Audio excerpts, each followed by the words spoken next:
대담할까?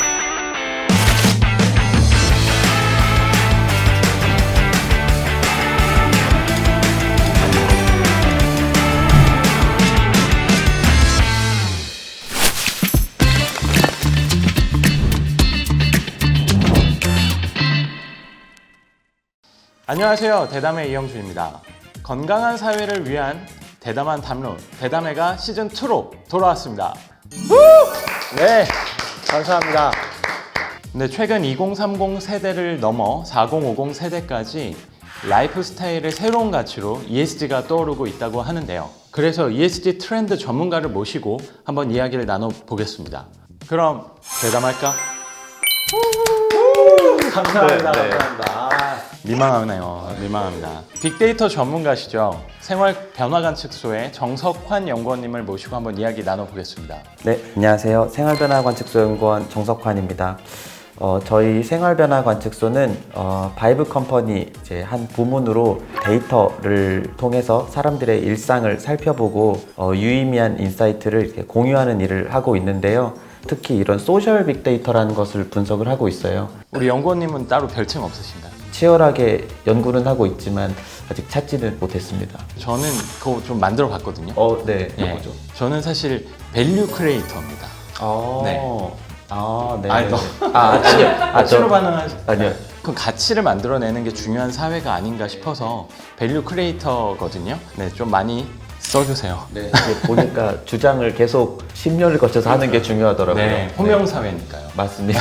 홍사회죠. 네. 말씀하신 것처럼 데이터가 이제 일상을 파악하는 데 굉장히 중요하다고 하셨는데 그게 왜 이렇게 중요해진 걸까요? 그걸 볼 수 있기 때문에 중요해졌다고 생각해요, 저는.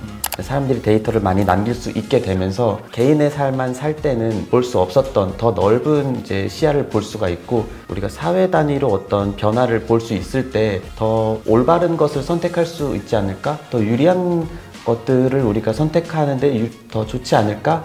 라는 것이 가능해졌기 때문에 데이터를 보는 것이 중요해졌다고 생각을 하고요.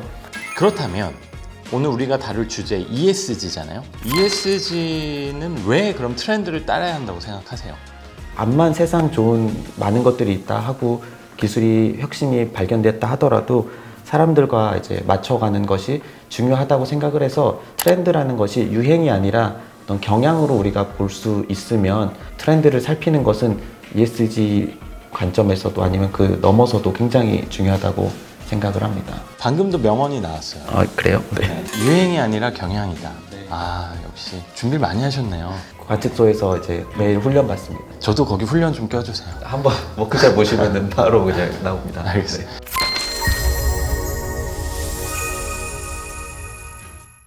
ESG라는 걸 좀 재정의를 해보고 싶거든요.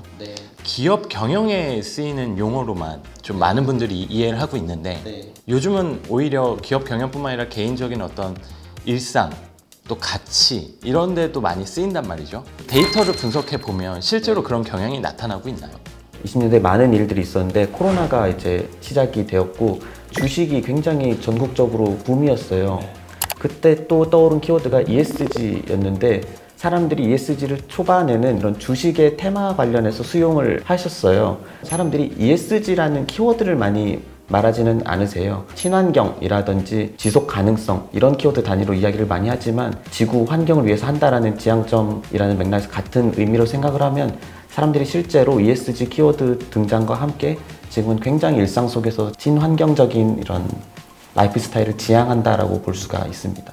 사람들이 어떤 계기로 이렇게 일상생활 속에 ESG까지 반영이 되고 생활에 변화를 일으켰는지 그런 계기가 뭘까요?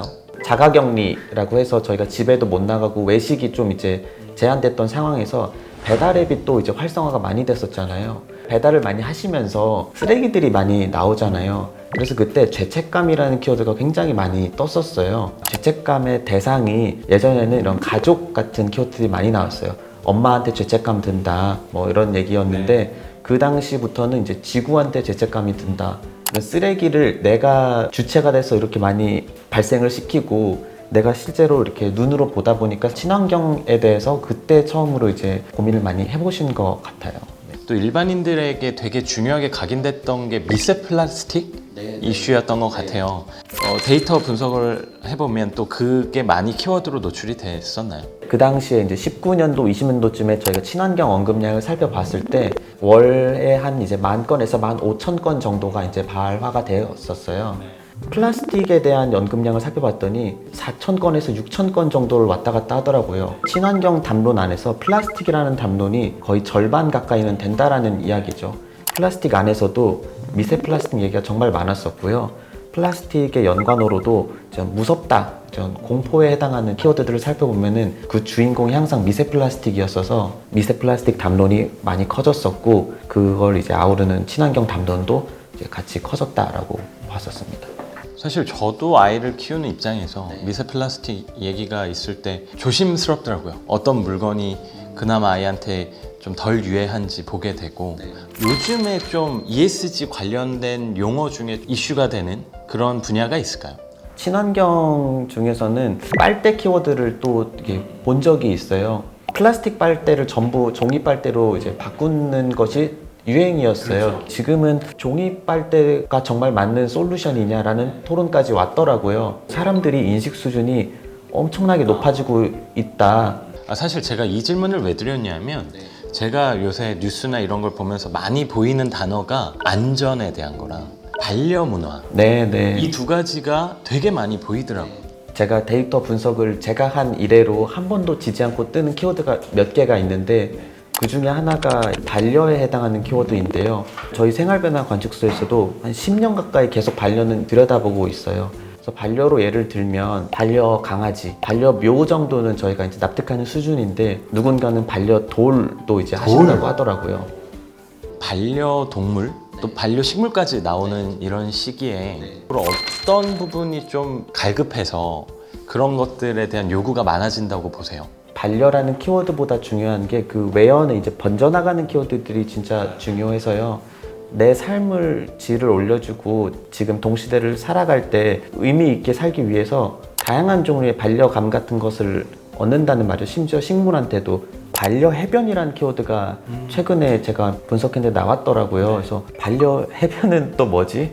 뭐 해변에 플라스틱을 먹고 죽은 동물 사체들이 계속 발견이 되면서 우리가 이것은 아예 지자체 단위로 반려해변이라고 생각을 하고 같이 이걸 좀 갖고 나가고 관리해 나가자라는 취지로 반려해변이라는 키워드도 나왔더라고요. 우리가 더 넓은 대상들에 대해서 더 포용할 수 있고 생각을 한다는 걸로 연결지어서 생각해 볼 수 있을 것 같아요. ESG가 결국에는 지금 시야를 넓혀주고 있다는 말씀을 계속하고 계시거든요.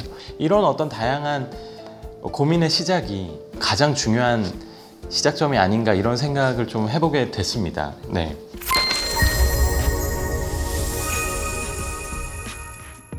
결국엔 또 ESG라는 용어가 아까 투자에서 시작이 된 것처럼 기업 주도형의 어떤 용어잖아요.